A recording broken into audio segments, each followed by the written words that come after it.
Bonjour et bienvenue sur la chaîne Feel the Game pour une nouvelle vidéo consacrée cette fois-ci à Through the Edges, un jeu de Vlaada Chvátil que vous connaissez peut-être sur la chaîne pour avoir vu la vidéo de Mage Knight. C'est le même auteur, donc c'est un auteur de jeu parfois très expert et qui est connu pour ses conceptions de jeu assez poussées. Et donc là, il nous a produit alors un jeu qui date, je crois en fait de 2005-2006, et dont vous voyez sur cette version française qui date de 2016 une seconde édition. Donc le jeu a été un petit peu revu, corrigé, amélioré.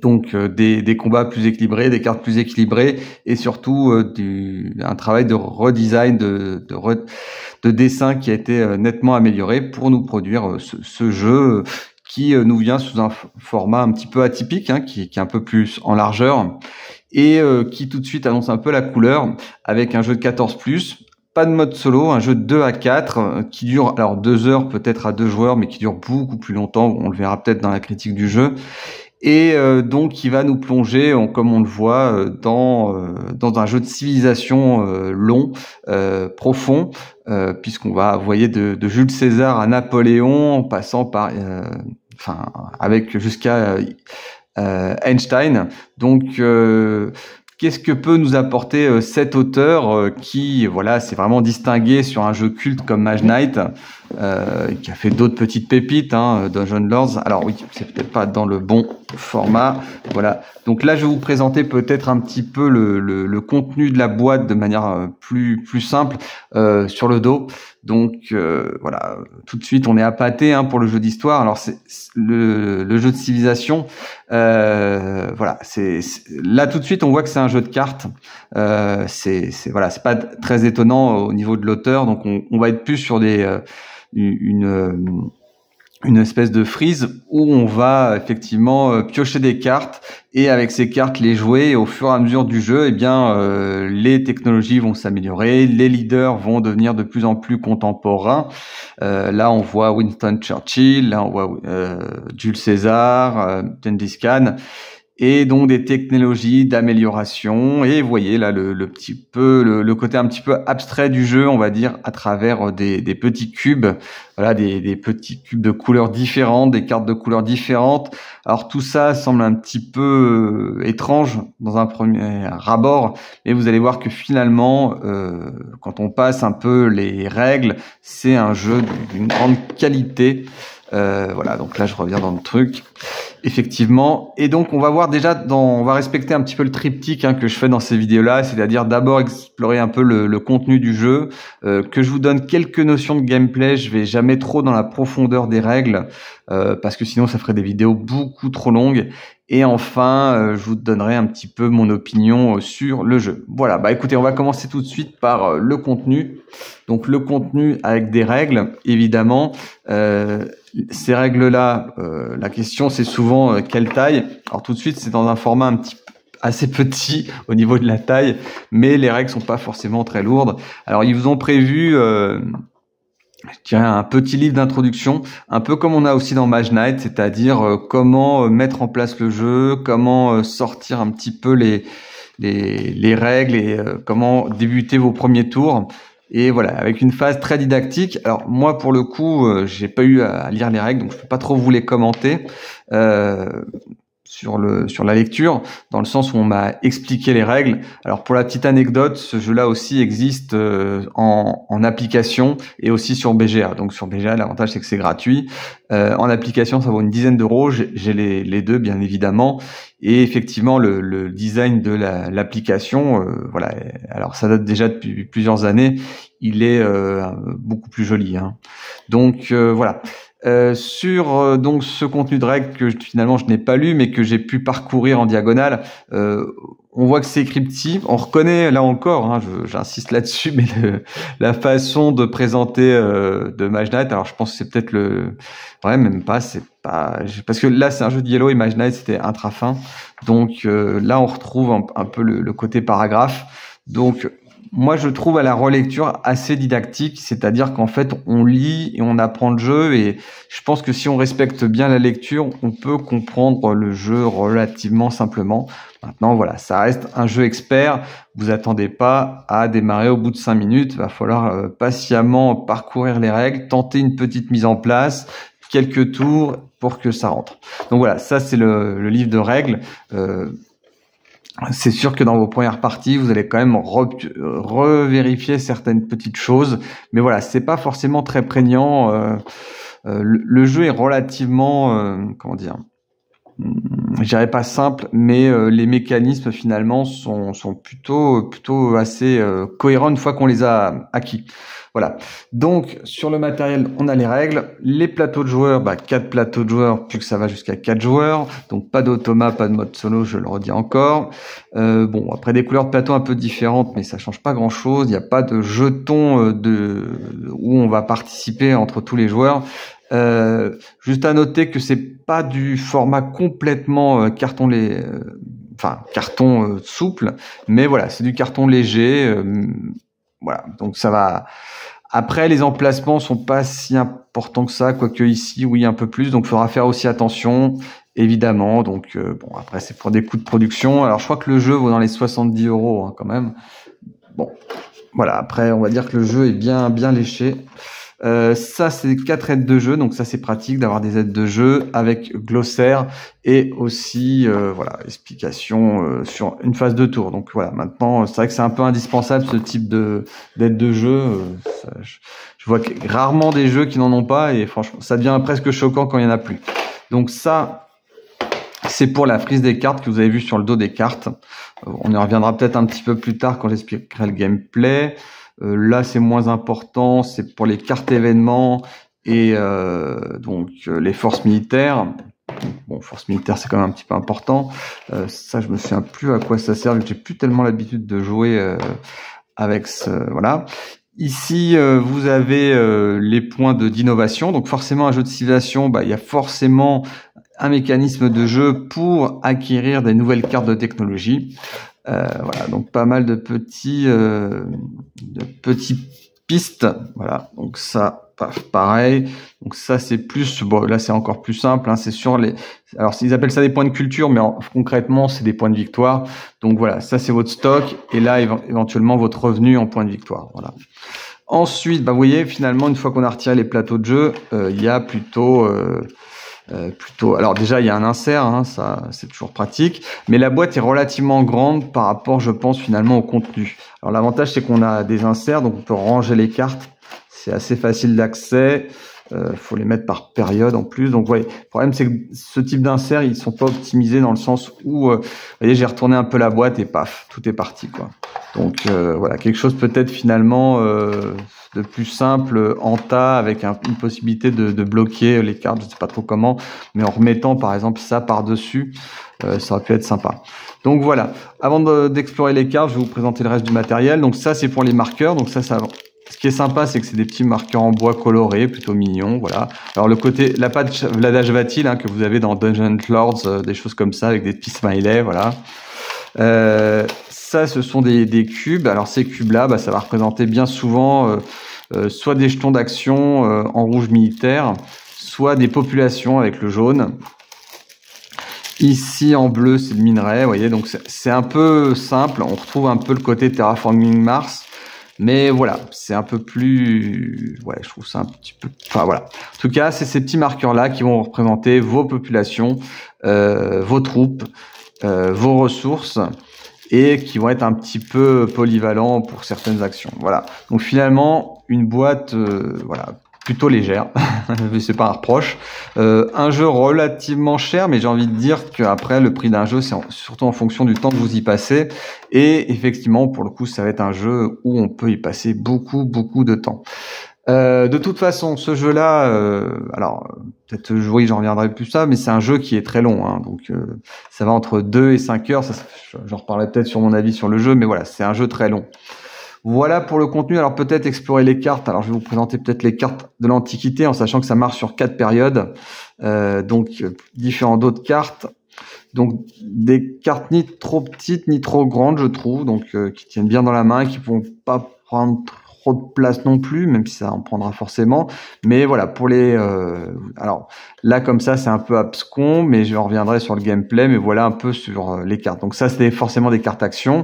Là, vous avez des cartes de merveille, vous voyez, avec des petits dessins que je trouve corrects. Ici, les petits dessins qui sont peut-être sympathiques, mais je les trouve plutôt bien faits à chaque fois. Je trouve qu'il y a eu un bel effort graphique. En tout cas, ça n'a pas été jeté... je trouve les illustrations plutôt jolies. Voilà, si on s'y attarde un petit peu, on peut les regarder et c'est plutôt joli. Alors c'est petit mais plutôt joli, je trouve.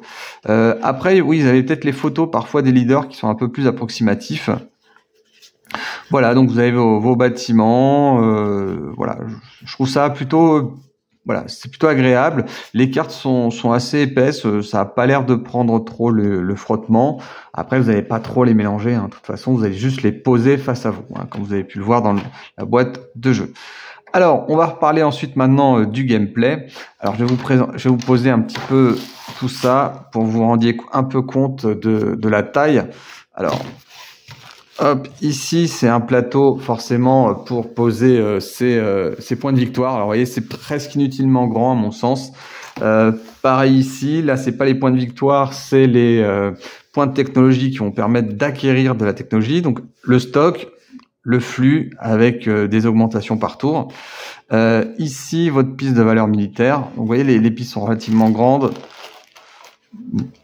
Bizarrement, probablement trop grande, mais voilà, après, ça prend de la place. Et ici, c'est peut-être un peu la piste maître. Ça va être la piste où vous allez finalement poser les cartes. Donc, des cartes qui vont finalement défiler devant vous et qui vont correspondre, je dirais, à une période de l'histoire. Donc là, il faut les trier par couleur, effectivement. Et donc, en début de partie, vous allez poser vos cartes à de l'Antiquité, en sachant qu'il va y avoir 3 âges. Donc là, je rentre un peu plus dans le gameplay. Voilà, le gameplay. Donc là, vous avez cartes de la période 1. Alors, les cartes qui se distinguent principalement par leur dos, hein. Et là, vous allez monter comme ça jusqu'à 3 âges. Donc leur dos jusqu'à 3 âges et un 4e âge de conclusion de dernier tour, hein.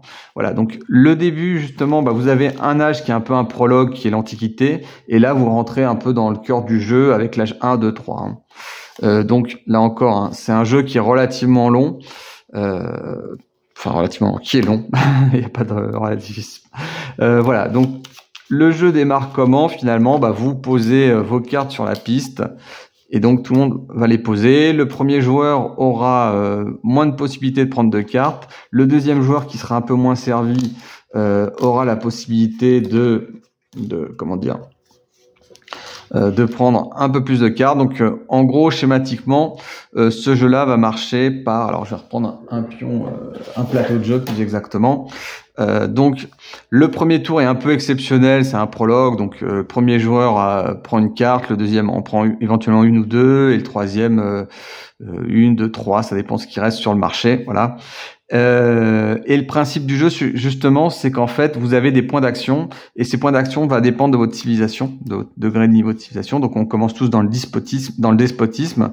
Et donc, ces points d'action, selon la carte que vous voulez, selon à quel niveau elle est, vous voyez sur les petits marqueurs là, vous avez le coût de la carte. Donc, est-ce qu'elle coûte un point d'action? Là, ça coûte 2 points d'action. Là, ça coûte jusqu'à 3 points d'action. Et donc, voilà, vous comprenez bien que si vous achetez une carte à 1, si par exemple vous avez 4 points d'action, c'est plus facile de prendre 4 ici que en prendre une ici, et après il vous en restera plus qu'une ici. Donc, c'est un peu à vous de faire votre marché en fonction de la qualité des cartes. Donc, vous allez voir qu'effectivement, il y a plusieurs types de qualités. Alors, hormis le premier tour, un tour, classiquement, vous commencez sur à votre civilisation des possibles, vous avez 4 points d'action. Alors, avant de faire les actions, vous avez une phase dite politique. Donc, éventuellement, vous allez pouvoir jouer des cartes avec ce dos-là, que vous allez recevoir au fur et à mesure du jeu, en fonction de vos actions militaires ou de votre non-action militaire.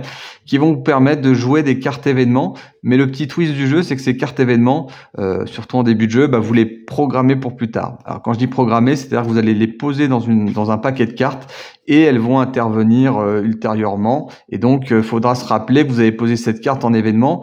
Alors ces événements peuvent être positifs ou négatifs, mais si vous êtes préparé à un événement négatif, ça peut être très sympa.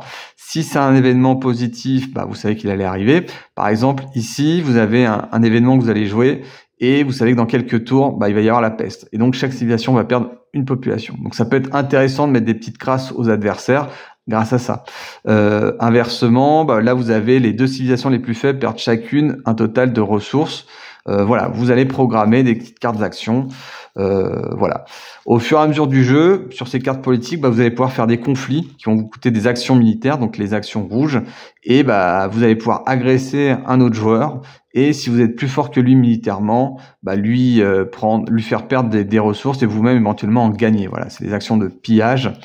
Il n'y a pas que les agressions, il y a aussi la possibilité de passer des accords avec ces cartes, cette phase politique, donc des routes commerciales, des accords de libre circulation, et aussi à un moment vous allez pouvoir faire un début de colonisation. Alors c'est assez, ça intervient peut-être pas en début à l'âge 1 forcément, mais vous allez pouvoir coloniser. Donc pour cela, il va y avoir des phases d'enchères entre les joueurs et qui va envoyer le plus fort nombre de troupes. C'est bizarre que je retrouve pas la colonisation. La colonisation, non. Bon, cartes de colonisation, elles sont peut-être dans les cartes. Petit blocage. Non, c'est pas là forcément. Pourquoi j'ai pas les cartes de colonisation? Je les ai pas trouvées, mais voilà, ça ce sont des cartes de colonisation, et donc il y aura une phase d'enchère entre les joueurs, par exemple. Donc voilà, pareil, ces cartes, ces événements, vous les mettez dans un paquet et elles arriveront plus tard, dans X tours. Et celui qui arrive à coloniser, qui aura fait le plus gros enchère de sacrifice éventuellement de troupes, il gagnera des récompenses plus ou moins intéressantes, en sachant que quand vous faites un peu trop de colonisation, vous affaiblissez vos joueurs, les autres joueurs pourront profiter pour vous attaquer. Donc ça, c'est pour la phase politique. Alors pareil, phase militaire, vous allez pouvoir améliorer vos armées en constituant des armées, des armées un peu plus développées. Sinon, vous avez plusieurs couleurs de cartes. Les vertes sont des cartes de leader qui vont vous apporter des petits bonus. Attention, ces leaders, une fois que vous passez les époques, ils vont mourir. Jules César, il va pas arriver à l'époque contemporaine, jusqu'à l'âge 3. Il va mourir à la fin de l'âge 1, quoi qu'il arrive. Vous avez Moïse, par exemple, comme leader, Aristote en bout de vidéo. Voilà. Donc ça, c'est des leaders que vous pouvez acquérir. Évidemment, vous ne pouvez en avoir qu'un seul. Vous allez pouvoir acquérir aussi peut-être des merveilles à construire. Donc des merveilles qui sont souvent assez longues à construire, assez coûteuses à construire, mais qui vous apportent des bonus sympas pour toutes les époques. Donc la bibliothèque d'Assandrie, piraterie. Autre carte principale, finalement, ce sont les cartes jaunes que vous voyez en majorité, évidemment, et qui sont en fait des cartes, je dirais, qui vont vous donner des petits bonus. Donc en fait, c'est des cartes d'action. Donc elles coûtent relativement cher, entre guillemets, c'est-à-dire qu'il faut une action au moins pour la récupérer et une action pour la jouer. Chaque fois que vous jouez une carte comme ça, ça vous coûte une action. Mais elles vont vous donner des bonus en ressources, elles vont vous donner des bonus en technologie, elles vont vous donner éventuellement des bonus en points de victoire. Donc plein de petits bonus. Donc évidemment, ces cartes jaunes vont constituer un petit peu le cœur du jeu, parce que c'est elles qui vont vous aider à réaliser vos projets de développement. C'est-à-dire que si vous vous concentrez plus sur l'agriculture ou plus sur l'armée, etc., utiliser ces bonnes cartes actions, ça va évidemment bien vous aider. Voilà. Donc ça, ce sont les cartes jaunes aussi. Bien évidemment, c'est un jeu de civilisation et la partie militaire est présente, même très présente, mais de manière peut-être un peu plus abstraite. Abstraite, oui et non, mais voilà. Vous n'avez pas forcément d'armée physiquement devant vous. Vous allez juste constituer vos troupes à travers des cartes, et au fur et à mesure, vous allez devoir décider si vous allez construire un peu plus de troupes ou un peu plus de technologie. Voilà, il va y avoir un arbitrage constant entre quel type de développement vous choisissez. Il y a les cartes bleues aussi que je reviendrai un peu plus tard.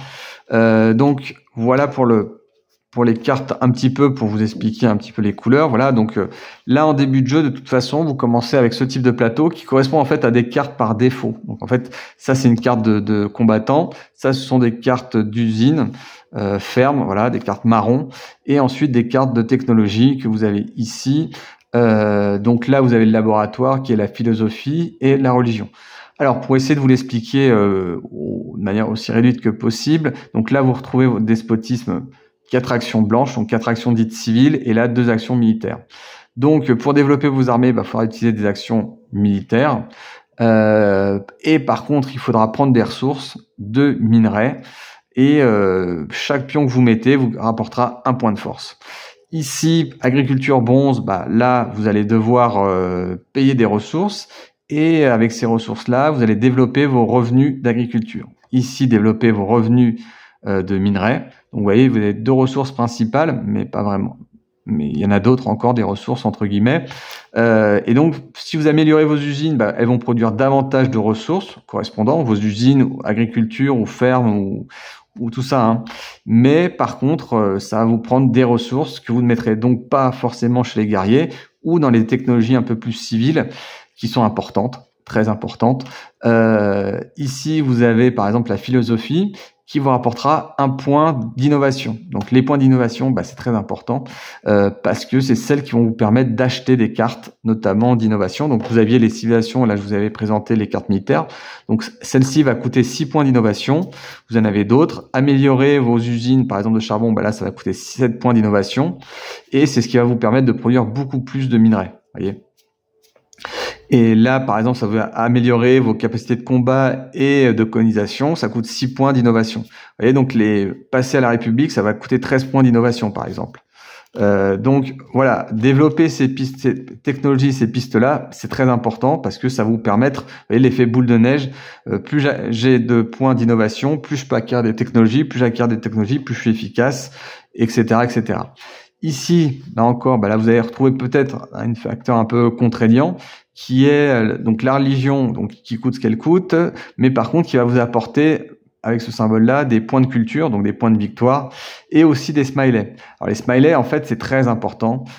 Pourquoi ? Parce qu'au fur et à mesure que vous allez croître votre population, alors au début, vous avez quelques pions jaunes qui représentent un peu votre civilisation.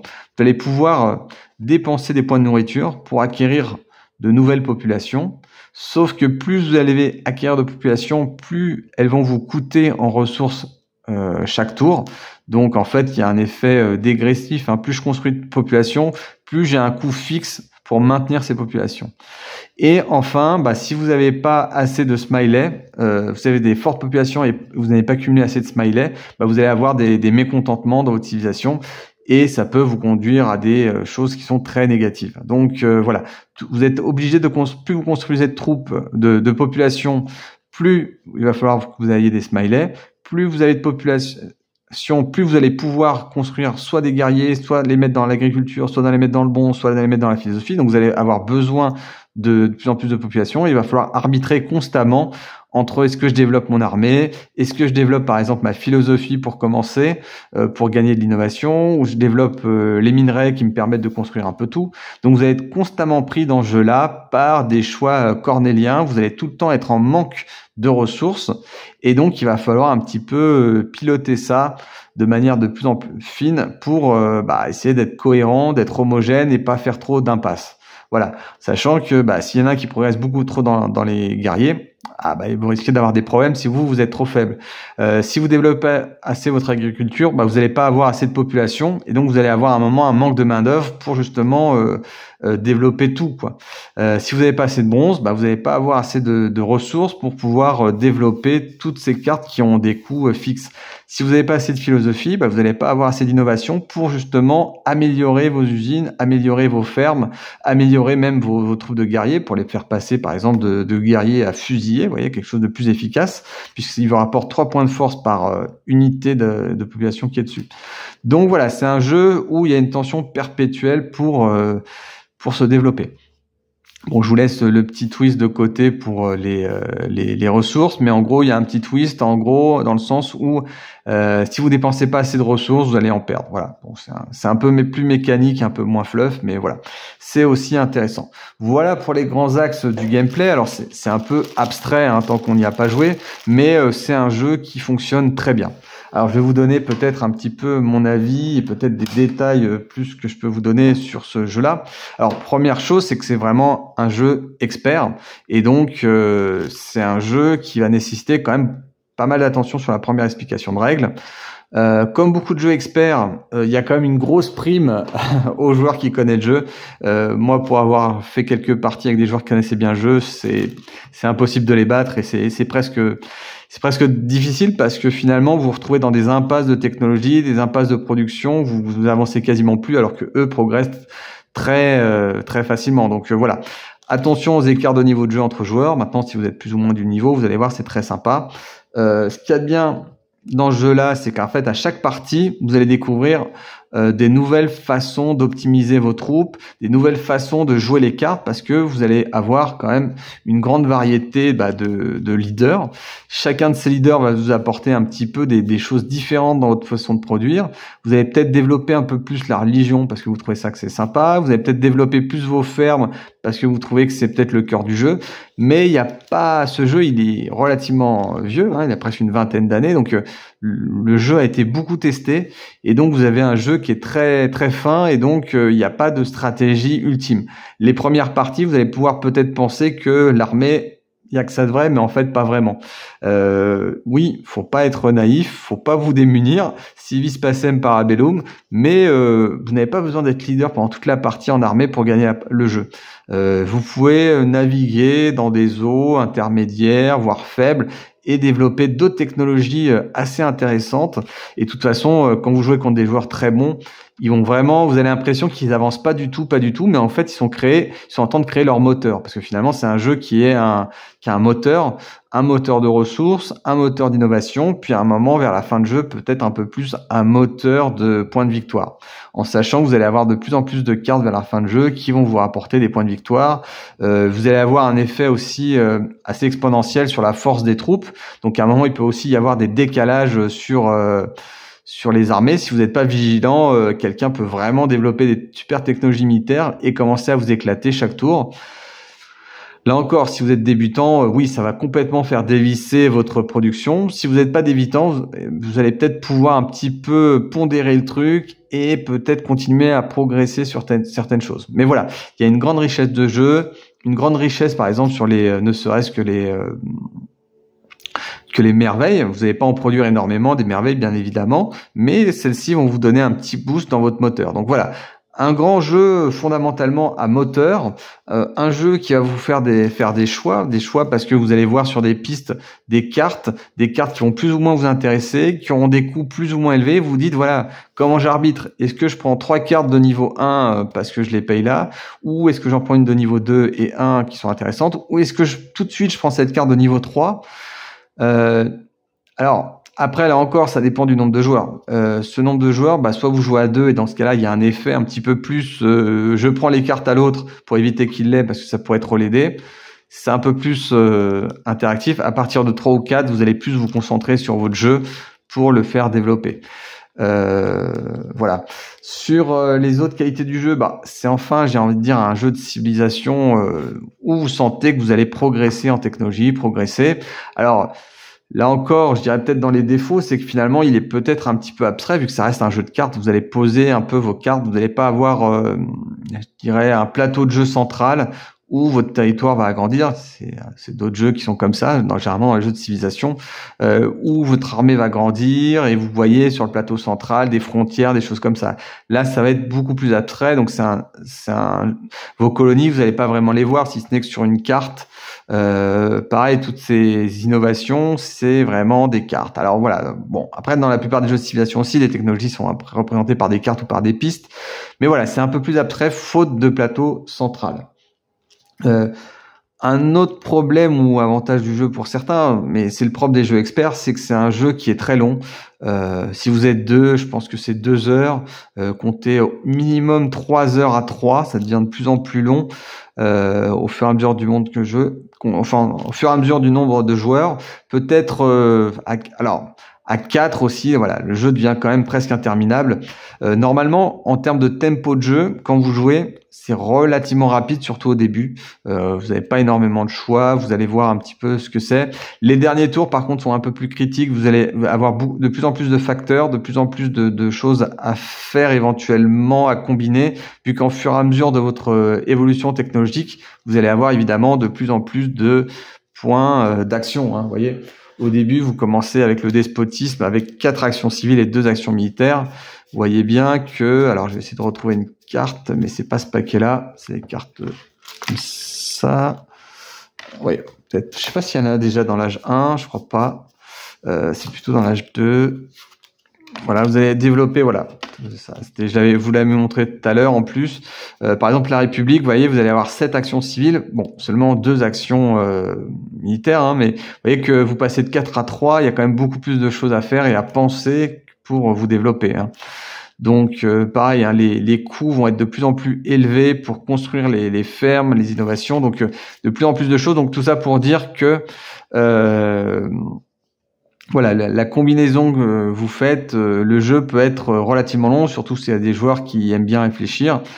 Et dans ce cas-là, ouais, ça peut être très très long. Donc c'est pour ça que le jeu, certains préfèrent y jouer à 2 parce que c'est assez tonique. Je joue, tu joues, je joue, tu joues. À 3, moi je trouve que c'est peut-être la configuration la plus sympa, surtout en live, parce que en fait à 3, bah, vous allez moins vous concentrer sur le contrage des autres joueurs, plus vous concentrer un peu sur votre partie, tout en étant un peu vigilant sur les forces militaires des uns et des autres, pour pas vous faire écraser, hein. Et bah, y a des effets de cartes aussi, d'événements qui sont un peu plus centrés sur le multi, j'ai envie de dire 3-4 joueurs, où on vous parle effectivement de un joueur faible, un joueur fort. Donc si vous êtes au milieu, bah, il se passe rien. Si vous êtes faible, vous prenez. Si vous prenez pas. En termes de combat aussi, c'est plus sympa d'être dans du vrai multijoueur à 3-4 parce que vous allez pouvoir choisir votre victime, j'ai envie de dire. Et c'est quand même plus sympa de choisir sa victime avec un double sens, c'est-à-dire que quand vous allez choisir votre victime pour l'attaquer, bah, si vous attaquez le plus faible, bah, c'est peut-être celui qui va être moins en challenge pour être le premier joueur. Et puis si vous attaquez le plus fort, bah, ça va être plus intéressant de le faire reculer. Vous voyez, il y a une notion d'interaction à travers les armées, c'est-à-dire vous pouvez pondérer le développement d'un joueur qui commence à filer en termes de points de victoire, en termes d'innovation. Et vous dites là, je vais peut-être commencer à le casser avec mon armée parce que sinon il va vraiment scorer beaucoup de points. Ou vous pouvez vous dire, bah, je vais attaquer le plus faible parce que je vais le piller, je vais gagner des ressources et ça va m'aider dans mon développement. Donc, vous voyez, le jeu multijoueur est quand même un peu plus intéressant, mais il vous porte à jouer de manière 3h30, 4 heures de jeu. C'est plus long, donc évidemment, mais aussi, bah, c'est plus de... Voilà, c'est plus de temps d'attente. Voilà, c'est ça que je voulais dire. Surtout et là où j'arrive, c'est le jeu à 4 que je recommande déjà beaucoup moins. Ou sinon, c'est avec vraiment des joueurs qui connaissent très bien le jeu, parce qu'à 4, vous pouvez avoir un temps d'attente qui va être long. C'est-à-dire qu'en fait, c'est tellement par moment optimisé. Hein, on reconnaît un peu le côté Vladash Vatil. C'est-à-dire que si vous faites cette prod là, si je prends cette carte, que je pose cette carte, que j'augmente mon agriculture ici, que je développe la technologie guerrier, ça fait ça. Et puis finalement, en milieu de votre tour, vous dites, bah non, bah finalement, je vais pas faire ça, je vais prendre plutôt cette autre carte, donc ça va me permettre de faire ça. Vous voyez, il peut y avoir des rollbacks et ça peut être très très pénible. Donc voilà, à 4 joueurs, ça devient très très long, hein. Vous attendez que 3 joueurs jouent. Alors, les phases de jeu, ça peut être 2 minutes, comme ça peut être éventuellement sur la fin 5 bonnes minutes, quoi. Mais quand il y a des rollbacks, ça peut être encore plus. Donc, vous voyez, ça peut être très long. Et à 4, voilà, seulement avec des joueurs qui connaissent très bien le jeu, en sachant que vous allez partir pour au minimum 5 heures de jeu, hein. Donc, vous voyez, il y a des cartes. Donc voilà, mon avis global, bien évidemment, vous l'aurez compris, c'est un excellent jeu, un très bon jeu, l'un des meilleurs jeux. On est toujours agréablement pas surpris, mais intéressé par les jeux de Vladash Vatil. Alors il a un petit côté qui manque un petit peu de streamline, c'est-à-dire que le jeu est je le trouve un petit peu pâteau par moment. Quand je dis pâteau, ça veut dire que il est punitif. C'est-à-dire que si vous ratez votre moteur, voilà, s'il commence à caler en milieu, fin de partie, vous pouvez savoir qu'en milieu de partie, la partie est perdue pour vous, quoi. Si les autres se sont trop bien développés, que vous avez coincé sur des trucs, à un moment, vous pouvez lâcher la rampe. D'ailleurs, c'est déjà prévu dans les règles que vous pouvez abandonner. Et effectivement, à un moment, le jeu peut être écœurant parce que tout le monde va vous attaquer et vous n'arrivez pas à gérer ces attaques dans le sens où ça bloque complètement votre développement et le peu de ressources que vous avez, vous essayez de faire du militaire, mais les autres, comme ils se gavent, ils vont continuer à vous attaquer et à vous vider de vos ressources et eux vont accroître leurs ressources. Donc le jeu est quand même assez punitif. Quand je dis qu'il est lourdeau, effectivement, vous déplacez des petits trucs, mais en termes d'efficacité, je le trouve quand même très bien. Mais voilà, il n'y a pas de grand plateau. Vous allez pouvoir les cartes, en fait, vous allez quand même être assez contraint par vos jeux de cartes. Vous avez des mains de cartes évidemment qui sont limitées, mais des fois vous êtes bloqué, quoi. Il y a des sensations, vous avez parfois dans le jeu des sensations de blocage. Alors ça s'estompe avec l'expérience, mais voilà, ça peut être assez contraignant ces sentiments de blocage que vous pouvez avoir. Voilà. Donc voilà, le seul défaut majeur pour moi, à mon sens, c'est peut-être la durée de jeu, la nécessité de jouer aussi avec des joueurs du même niveau que vous, plus ou moins. Sinon, c'est vraiment un jeu assez déplaisant s'il y a trop d'écart à cause des interactions militaires qui font qu'ils vont vous exploser et ça va être très écœurant. Et puis sinon, voilà, tout le reste en termes de qualité des cartes, en qualité de matériel, etc. Si vous faites un petit peu abstraction du truc, ça reste un très très bon jeu. Je pense que c'est un jeu, un must-have dans une ludothèque, voilà, surtout si vous êtes joueur expert. Moi, je l'ai pas dans ma ludothèque pour le coup, mais j'en connais qui l'ont et voilà, maintenant que je peux y jouer à travers des applications, tout ça, donc ma satisfaction de pouvoir jouer à ce jeu-là de temps en temps est remplie. Mais voilà, rien ne vaut le jeu live, on est bien d'accord. Voilà, je reste disponible pour ce type de jeu, même si c'est pas l'un de mes jeux préférés, parce que je sais que je vais partir sur 4-5 heures de jeux tendus, de jeux où il va falloir surveiller les autres, de jeux où il va falloir vraiment être concentré et bien mener mon moteur sous peine d'être méchamment puni en milieu fin de jeu, quoi. Voilà. Écoutez, j'espère que vous avez apprécié cette vidéo. Si c'est le cas, un pouce vers le haut. N'hésitez pas à laisser des commentaires, utiliser les liens, vous abonner et tout ça. Et puis je vous retrouve à bientôt pour une prochaine vidéo. Au revoir.